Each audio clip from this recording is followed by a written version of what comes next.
Morning, it's 10 a.m. You're watching the breakfast news on Rajya Sabha television with me, Frank Pereira. Here are the headlines. All-party delegation to Kashmir returns without breakthrough. Home Minister to brief Prime Minister on assessment of ground situation in the state today.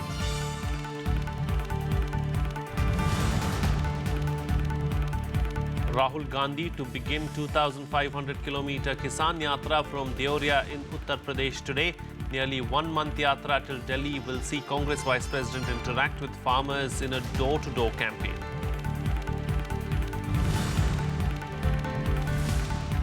At least 24 people killed and over 90 injured in multiple suicide attacks close to the Defense Ministry in Kabul. Taliban claims responsibility.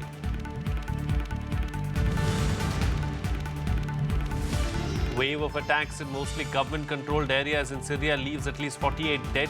IS owns responsibility for the attack that comes a day after they lose last territory along Syrian-Turkish border.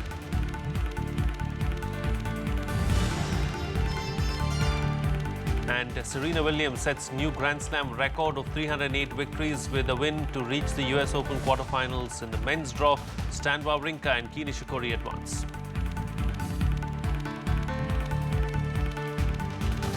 Our top focus on the bulletin this morning, the all-party delegation to Kashmir returned to Delhi without any kind of a breakthrough. Now, Home Minister Rajnath Singh has said that they will now be meeting to discuss the future course of action.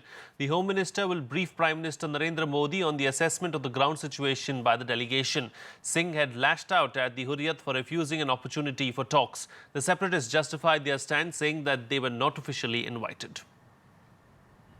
The all-party delegation to Kashmir ending its two-day visit to the state without any breakthrough. Despite separatist leaders refusing to meet MPs who were part of the team for talks, Home Minister Rajnath Singh saw some positives in the visit aimed at restoring peace in the valley. इसके बाद ये आल party delegation मिलेगा दिल्ली में और यह हम तय करेंगे कि जो कुछ भी बातचीत हुई है इसके नतीजे निकालेंगे और आगे क्या-क्या करना चाहिए गवर्नमेंट को इस संबंध में हम एक action plan. Before winding up the Kashmir leg of the visit, Singh sent out a clear message to separatists asserting that the state will always remain an integral part of India. At a press conference in Srinagar, Singh said their attitude was not within the ethos of Kashmir. Delegation के उन मित्रों ने जो जानकारी दी, कम से कम इतना तो कहा जा सकता है कि सचमुच यह कश्मीरियत तो नहीं है और इसे इंसानियत भी नहीं माना जा सकता, इंसानियत भी नहीं. और कोई बातचीत करने के लिए गया है, उन्होंने बातचीत नहीं की, तो कम से कम जमहूरियत में भी यकीन नहीं है. The 26-member delegation from 20 parties returned to Delhi on Monday night after they met more than 300 members from more than 30 delegations from various political parties, civil society, teachers, students and intellectuals in a bid to diffuse the situation. हम संदेश भेजना चाहते हैं कश्मीर के आवाम को. हम आए हैं इंडिया के पार्लियामेंट की तरफ से, हम सबसे बात करके इस समस्या को हल करने का इरादा हमारे अंदर. हम कश्मीर के लोगों के दर्द और उनकी दुख को समझते हैं और इस हालात को सुधरना. हम गए बात करने, वो नहीं किए बात, तो अब जनता समझेगी कौन क्या है. उन्होंने ये निर्णय लेके उनसे मिलने गए थे, पता नहीं उनको क्या मैसेज मिला, उसके बारे में हमें जानकारी नहीं. हम एज ए डेलीगेशन जो गए थे उसमें से कोई उनके सामने ये बात नहीं आई. हम लोगों का मकसद यह है कि कश्मीर की समस्या सबसे पहले यहाँ शांति कायम होना चाहिए.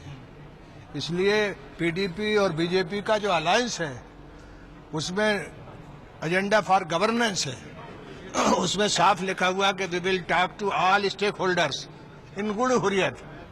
जो वातावरण थोड़ा बिगड़ा है इसको ठीक करना पड़ेगा. राष्ट्र बड़ा है, राष्ट्रीय एकता के सब हम सभी एक हैं और शांति स्थापना और बहाली के लिए हम विश्वास के दरवाजे पैदा करेंगे और बातचीत के दरवाज़ा हमेशा बढ़ाते रहेंगे। यहाँ का नौजवान मुल्क के नौजवान की तरह हंसे चहल पहल में रहे, अमन के साथ रहे, आस्ती के साथ रहे, डेवलपमेंट के साथ रहे। उनके अपने छोटे छोटे सपने हैं, चाहे तालीम में वो पूरे मुल्क में पढ़ना चाहते हैं, तो वो भी कश्मीर का नौजवान भी मुल्क की सक्सेस स्टोरी का हिस्सा बने। उसके लिए थोड़ी पहल करने की ज़रूरत है। जो एक फीलिंग ऑफ डिफीट है, जो एहसास शिकस्त हुआ है यहाँ के नौजवानों को पिछले कई सालों में। The Hurriyat on its part justified its refusal for talks, saying they were not officially invited by Delhi. Meanwhile, on the ground, curfew continues in parts of Srinagar and restrictions were on in the rest of Kashmir as normal life remained paralyzed for the 59th day on Monday. 71 people have been killed since unrest broke out following the killing of Hizbul militant Burhan Wani in July. Bureau Report, Rajya Sabha TV. Moving on now, Pakistani troops violated the border ceasefire for the second time in less than a week. They resorted to small arms firing and mortar shelling on forward posts along the line of control in Poonch sector of Jammu and Kashmir today. The unprovoked and indiscriminate firing has been on since midnight. The defense spokesperson has said that the Indian troops are responding appropriately to the firing and no casualties or damage on the Indian side has been reported so far. Earlier on September 2nd, Pakistan troops violated the ceasefire by firing on forward army posts along the LOC in Akhnur sector in Jammu district.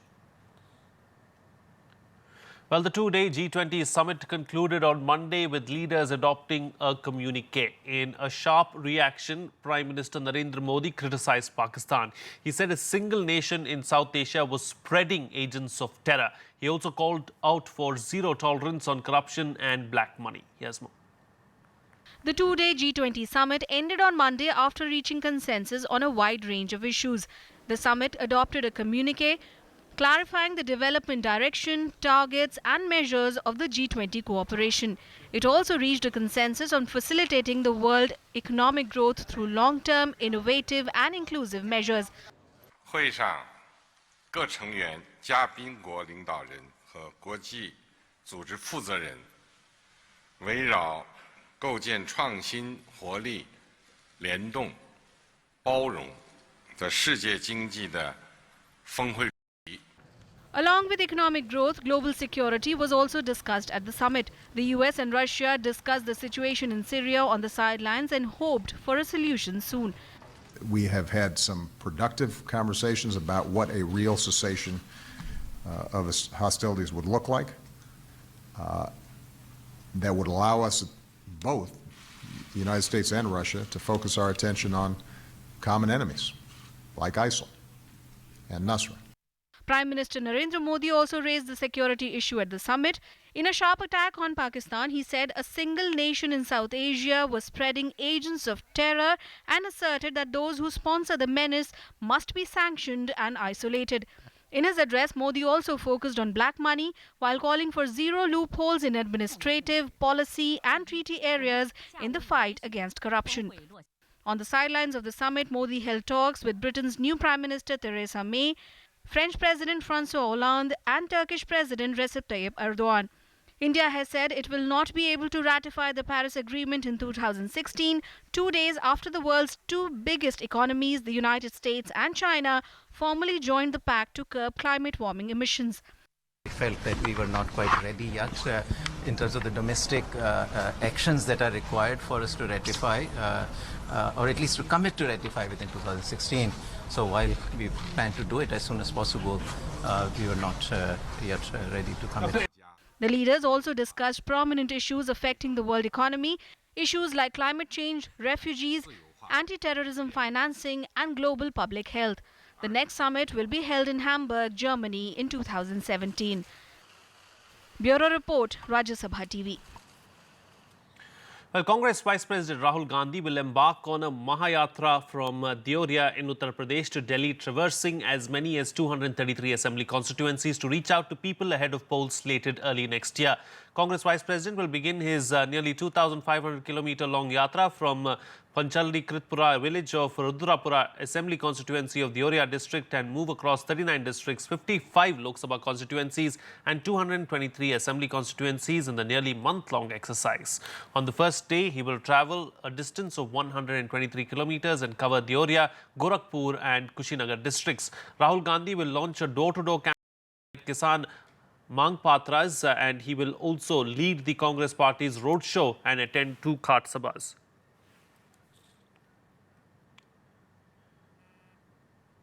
In other news now, the Supreme Court has asked Karnataka to release 15,000 cusecs of Cauvery water daily for the next 10 days to Tamil Nadu. The apex court also directed Tamil Nadu to approach the supervisory committee set up to implement award of Cauvery Water Disputes Tribunal within 3 days for the release of Cauvery water as per the final order of the tribunal. It also directed Tamil Nadu to release water to the Union Territory of Puducherry proportionately as per its interim arrangement. The order came after senior advocate Fali S. Nariman, appearing for Karnataka, said as a goodwill gesture the state government was ready to ensure flow of 10,000 cusecs per day from September 7th to 12th.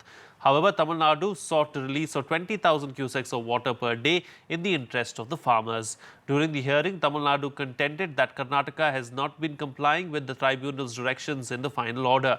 On September 2nd, the Supreme Court had made an emotional appeal to Karnataka saying live and let live, after Tamil Nadu brought to the notice of the court that the Karnataka Chief Minister has said that not a drop of water will be released to it.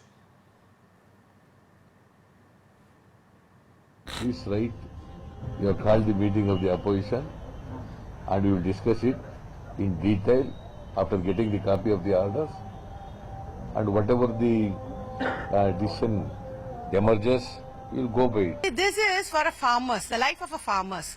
And when a Supreme Court says something, they will take all the reports, what capacity Karnataka government can store the water and how much they can give to the Tamil Nadu. Everything the Supreme Court has seen, then only they are given the judgment. Well, the Supreme Court has given the centre 4 weeks to file its reply on a batch of petitions on triple talaq and the plight of Muslim women. A bench comprising Chief Justice T.S. Thakur and Justice D.Y. Chandrachud gave time for after additional Solicitor General Tushar Mehta sought more time to respond. On Friday, the All India Muslim Personal Law Board had told the Supreme Court that personal laws of a community cannot be rewritten in the name of social reforms. They said this while opposing pleas on the issues. The AIMPLB had said that the issue relating to Muslim practices of polygamy, talaq and nikah halala cannot be interfered with. The apex court had taken suo motu cognizance of the various pleas that alleged that Muslim women face gender discrimination in cases of divorce or due to polygamy by their husbands. Well, here's a look now at the situation of dengue and chikungunya in the national capital. A 25-year-old woman has become the latest victim of dengue in Delhi, taking to 9 the count of fatalities due to the vector-borne disease. In a weekly report released by South Delhi Municipal Corporation on Monday, Delhi has recorded 284 new cases of dengue over the past week, in addition to 128 chikungunya cases. With this, the total number of dengue goes to 770 and chikungunya to 560. The corporation has also confirmed 4 deaths due to dengue in different city hospitals. The sudden spike in chikungunya cases in Delhi has come nearly 10 years after a big outbreak of the mosquito-borne disease across the country. And here's a look now at the flood and rainfall situation in different states of the country. In Bihar, with 6 more deaths, the toll has risen to 204. The water level of the swollen Ganga continued to recede at many places except in Bhagalpur district, where the river is flowing above the danger mark. The flood has affected 40 lakh people in 12 districts so far. The government has deployed 2,973 boats for evacuation, while the national and state disaster response forces have already been deployed in affected districts. Meanwhile, in Assam, heavy rain lashed Guwahati city for almost an hour, inundating several localities. Hundreds of people were stranded, unable to commute in the flood waters. Due to traffic, commuters had a tough time navigating waterlogged stretches. The Regional Meteorological Centre has forecast heavy rainfall in Assam and Meghalaya over the next 4 days. While in West Bengal, the heaviest rains of the season lashed Kolkata since Monday afternoon till late night, inundating large areas of the city, disrupting flights and trains and uprooting trees. Several teams of the Kolkata Municipal Corporation were working late into the night to clear the roads.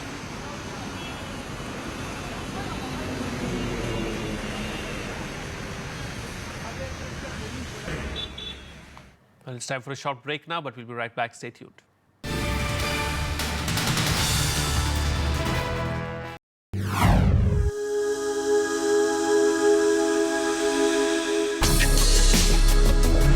Tales that inspire. Stories of social change.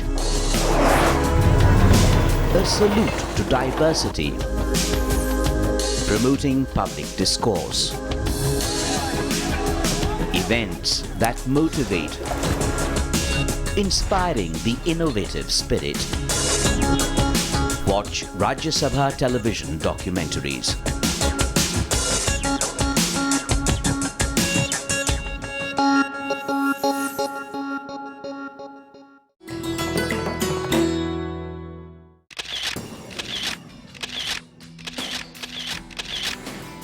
The splendid, grand and massive neo-Buddhist copper dome of the Rashtrapati Bhavan.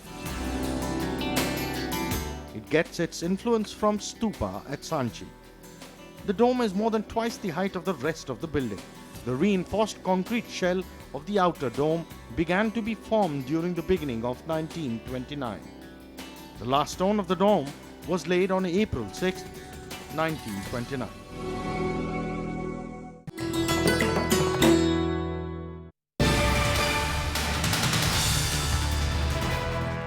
Welcome back. You're watching Rajya Sabha television. Well, UNESCO's new report has claimed that India will be late by 50 years in achieving its education goals. The report, titled Global Education Monitoring, states that universal primary education in Southern Asia will be achieved in 2051, lower secondary in 2062 and upper secondary in 2087 based on current trends. Further, it said that India will achieve universal lower secondary education in 2060 and universal upper secondary education in 2085. It added that 2030 deadline for achieving sustainable development goals will be possible only if India introduces fundamental changes in the education sector, and also urged the government to start taking inequalities in education seriously. Well, President Pranab Mukherjee has supported simultaneous national and state elections in India. This idea was pitched by Prime Minister Narendra Modi. The President has said that India has proved its mettle in successfully handling massive election processes. He said it is for all political parties to brainstorm and find a solution. Holding single elections across the country will enable cutting down on massive election expenses.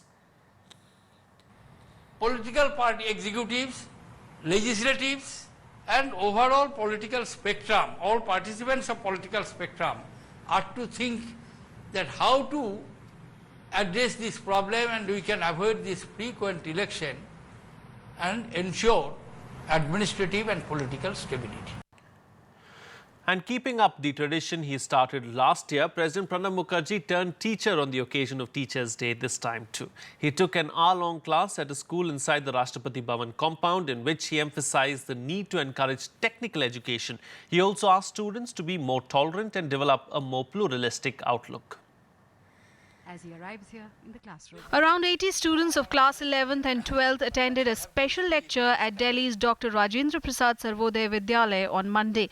On the occasion of Teachers' Day, they listened intently as President Pranab Mukherjee turned teacher. I come as a teacher, as I told you, that you can call me Pranab sir or Mukherjee sir, whatever you prefer. The President took an hour-long lesson at the school located within the compounds of the Rashtrapati Bhavan. Secularism is a part which is the part of our life. The President's lecture had an emphasis on India's political history and its development since independence. He also talked about the rising menace of terrorism across the border as well as the rest of the world. Ensure that homegrown terrorism, which is a major international event today and which may be considered as the biggest menace to the international peace and community, irrespective of border, religion, or location. But India is substantially free because we are attacked. We are attacked from outside. We are the victim of the cross-border terrorism, not so much of the homegrown terrorism.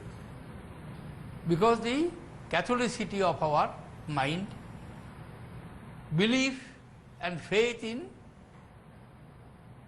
pluralism, huge diversity.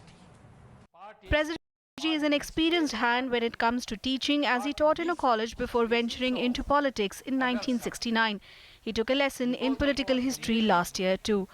Panchanan Mishra's report for Rajya Sabha TV. Moving on to some international news now, at least 48 people died in a string of bomb attacks that hit mostly government-controlled-led areas of Syria on Monday. Many others were also wounded in a double bombing outside the city of Tartus, which is home to a Russian naval base. The Islamic State group has claimed responsibility for the attack. A string of bomb attacks hit Syria's government-controlled areas on Monday, killing several dozen people. The dead include at least 30 in President Bashar al-Assad's coastal stronghold of Tartus. Tartus has by and large been spared the worst violence in Syria's conflict since it began in March 2011. In fact, Tartus is a refuge for many Syrians fleeing the fighting in other parts of the country. The other attacks targeted Homs city, an army checkpoint on a road outside Damascus, and a Kurdish security forces checkpoint in Hasakeh. الانفجار صار حوالي بين 7:30 و 7:50. انفجار هائل جدا. ولولا يقظة الحاجز كان موجود هون كان عندنا بحمص كان اليوم بالزهرة خاصة بالزهرة ومشفى الأهلي كانت عم تبكي دم. The bombings came a day after Turkish-backed rebels cleared Islamic State from Turkey's Syrian border, securing a 90-kilometer-long corridor. The rebels took charge of the frontier between Azaz and Jarablus. This has given Turkey firm control over a stretch of land that it needs to keep the US-backed Syrian Kurdish YPG militia in check. However, this could lead to heightened tensions with the US over its Syria policy. Meanwhile, Syrian government forces and their allies recaptured areas in southwestern Aleppo on Sunday after heavy bombardments and repeated attempts to drive the insurgents back. The areas recaptured included the Weaponry College and the Air Force Technical College on the city's southwestern outskirts. Rebels had captured those areas last month in an assault that broke through a government siege. President Bashar al-Assad, who is backed by Russia and the powerful Lebanese Shiite group Hezbollah, wants to recapture the whole of Aleppo. Moscow's intervention last year turned the war in Assad's favor in many areas, but rebels have made some gains, including in Aleppo and in Hama province further south. Bureau Report, Rajya Sabha TV. In other international news now, at least 24 people were killed and around 91 injured on Monday when two suicide bombers struck close to the defense ministry in Afghanistan's capital, Kabul. The two bombers blew themselves up in a rapid succession in an attempt to inflict mass casualties as government workers left the ministry after work. President Ashraf Ghani strongly condemned the attack. The Taliban has claimed responsibility for the twin attack. Taliban spokesman Zabihullah Mujahid said on Twitter that the defense ministry was the object of the first attack, while police were targeted in the second. ما تقریبا یک ساعت پیشتر همینجا حضور داشتیم در سایه یک انطوری بسیار مهیب و خطرناک رخ داد که به طرف جاده می‌دیدیم که تقریبا 10 دقیقه یا 8 دقیقه بعدش یک انطوری دیگر شد که خودمون با چشم دید خودمون که خودمون در سایه حضور داشتیم. ASEAN, or Association of Southeast Asia Nations Summit, is underway in Laos. Leaders from the 10 nations regional bloc and their dialogue partners, US, China, Russia, Japan and Australia, are discussing international issues at the three-day meet. Topics such as South China Sea disputes, counter-terrorism, trade and human rights are top of the agenda. However, US President Barack Obama has cancelled a meeting with the Philippines president for using inappropriate language against him. Obama had said he would raise the issue of drug-related extrajudicial killings in the Philippines, which was strongly objected to by the Philippines president. The UN has repeatedly condemned Duterte's policies as a violation of human rights.